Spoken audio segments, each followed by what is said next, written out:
Bloomberg'un kurucusu Michael Bloomberg bizlerle birlikte. Michael Bloomberg, welcome to Istanbul, welcome to Turkey. It's such a pleasure to see you here. Well, thank you. We've had the long pleasure of being in New York City, and now life expectancy is 3 years greater than the national average, and most of it's because fewer people smoke, and the same thing's happening here. You've been to the old city. Love it. Do you like what Kadir Topbaş did with the area? I walked down a lot of these roads where they've got rid of cars with the mayor. Went to see a Roman or a cistern built underground where you stored water. I went into a rug merchant, tried to sell me a rug, but I didn't buy one. So he's a good mayor. You like what he did? Yes, I think he's done a very good job. You've led a company and you've led a city. What are the similarities and differences? Well, the similarities are that you have to provide services that people need, and you have to find ways to pay for them. You also have to attract good people. In the end, an organization or a government or a family depends on good people working together. And finding how to attract those people and how to pay them is a little bit different in government than it is in business. In business, you can pay more in cash. In government, you pay more with satisfaction. But the similarities are a lot greater than the differences. You've spoken about the increasing role of cities. What can governments learn from cities? Well, cities are where you provide services. You pick up the garbage, you educate the kids, you stop crime, you create jobs. National governments move monies around and try to help cities do it, but cities deliver services. And so that's where the press focuses. And if the press focuses on it, there's more impetus to do new things. So everything that's happening around the world, combating climate change, cleaning the air, making our water better, is basically done at the city level. And you have a mayor here and a city government that is very aggressive in trying to clean the water and the Golden Horn. They're building a tunnel now to get more water to run through there. That'll make a big difference. I drove this morning along the Bosphorus. People swimming in the water, and that wasn't true a while ago. Things are getting a lot better. What are the similarities between Istanbul and New York so far as you've seen? Much more than you would think, although we only have a 2-year history and you have probably a 8,000-year history here. But they're both very diverse cities, and they're diverse in ways that most other diverse cities aren't. In Istanbul and in New York, people live as a mixture. In other diverse cities, they live as I would describe it, a mosaic, where there's a Turkish quarter and a Greek quarter and an Italian quarter and that sort of thing. Here, they're all mixed up. And you can go down a street in New York and see signs in Arabic and in Spanish and in Korean and in English, all in one block. People in New York, and I think here too, they walk down the streets together, and when you do that, other people who look different, dress different, sound different, they become commonplace. All of a sudden you think, well, they're not the enemy, they're not scary, and they're just people. And then some become friends, and some become customers, and some you become buyers. And there's a big difference. And Istanbul and New York, I think, have great futures because of that. You want diversity, but you have to have the diversity where everybody contributes to the culture and to the cuisine and to the media and to fashion and all of these things. And you go down these streets and you can take a look and you see people who obviously have very different backgrounds genetically, very different customs based on, you can see it in clothing, speak different languages. But in New York and in Istanbul, they seem to all get along. And what I've noticed in Istanbul, the streets are so clean. It's really quite different. That's one of the differences in New York. In New York, you'd see people throwing something on the sidewalk. Here, never. I've been driving around for 3 days now, and I have not seen one piece of trash. Interesting. Okay, Istanbul is working to be a regional hub as a financial center. Yesterday at the panel, we talked about this at Bloomberg's panel. What can Istanbul do to achieve this goal? Well, the most important thing is to make Istanbul a cosmopolitan, livable city, because business or art thrives on good people. And people who are ambitious and work hard want to have a diversity of distractions and be able to focus. They want to have places where their families can come and live. It's hard to attract somebody if their families can't come, and if they and their spouses can't, and kids can't walk on the streets and play in the parks. So if you want to have a great financial community, it all starts with having a great city. And Istanbul certainly has a mixture of cultures and art, low crime. You also have to have a decent number of people speaking English. English is the business language of the world.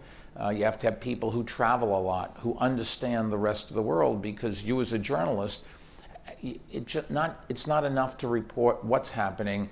Your job, I've always thought, is to really put it in context so that people can understand the implications of what's happening. And you're not going to be able to do that unless you yourself have gone around the world, got educated overseas, talked to other people all the time. And it's, in the end, attracting the best and the brightest. And Istanbul, really, in this part of the world, has done an amazing job of that. And I think they have a good potential to be a major financial center. Well, and incidentally, watching your television program, you have to have information. Yeah, Bloomberg has to be in the city, of well, course. yeah, but so do you people. You guys have to be there too.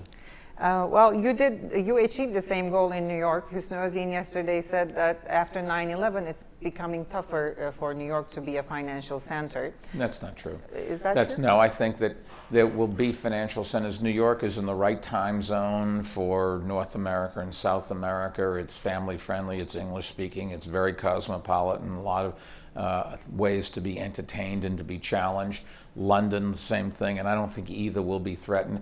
And I think if you look at it, Istanbul is perfectly positioned for another big part of the world where there's an enormous amount of wealth and an enormous number of people. And this part of the world is slightly behind the rest, let's say, real Western Europe and North America in terms of new products.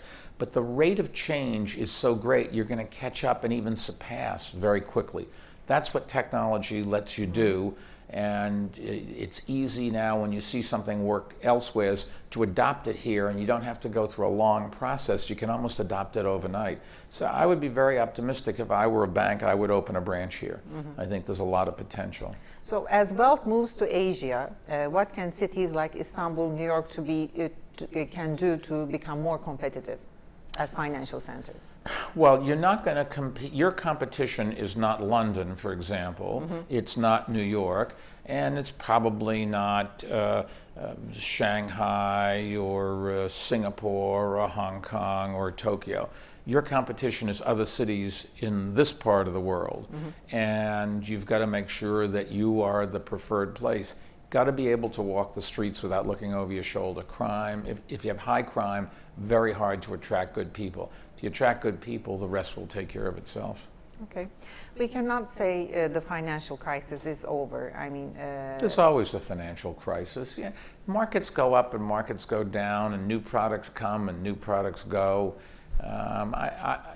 The world needs a financial system. If we are going to create jobs for everybody, somebody has to finance it. And I know banks aren't popular and the press always goes after the banks, but if we don't have a healthy, growing banking system, industry can't grow and create the jobs that people need to be in charge of their own destiny and have the satisfaction of being self-supported. And so you have to make sure that you have a strong financial community in Istanbul, in Turkey. Otherwise, the rest of the economy can't grow and the people in the end suffer. Not everybody understands that, but it starts with the ability for entrepreneurs to get the kind of people they need, to get the kind of financing they need. And so that means low crime, lots of art and other things to do, and that means a healthy banking system. Here at Bloomberg HT, we talk a lot about Fed's tapering policies. How do you evaluate them? How do you see the economy in U.S.? Well, I think you can only look at it in the context that the federal government in the United States seems to be paralyzed, and so there's no fiscal policy that can come out of laws, and so the Federal Reserve Bank has tried to step in with monetary policy to encourage job growth. I don't know how well it's worked or not. What it certainly has done is it's fueled an increase in asset value. And so assets, stocks have doubled in the last couple of years. Housing prices keep going up. At some point in time, they've got to stop that. And then you've got to have real growth. And whether or not all of this monetary policy has set the stage for big growth in employment or not remains to be seen. Nobody knows. Okay, last but not the least, Europe and developing countries are other two topics that we talk about. How do you see now? The world is full of more transportation, more communication, more swapping of ideas, more interchange, more business back and forth. That's a trend that's not going to stop. More technology, and it's going to be available every place. And today you can have a young entrepreneur right here in the middle of Istanbul who can start an internet company and make it another Facebook. You don't have to be someplace else. Everything that young entrepreneur needs is right here. If you have to focus on things, it's focusing on great schools, particularly universities. And because you have to have the people coming out of those universities that are going to be the next Zuckerberg and Gateses. And last night I was at a dinner where they honored a bunch of students, graduates of different universities in Istanbul and through Turkey, and also Turkish people who've gone and studied overseas and have come back to build their careers. And I will say it was, some of them seem pretty smart. If the average student is like that, you're in good shape.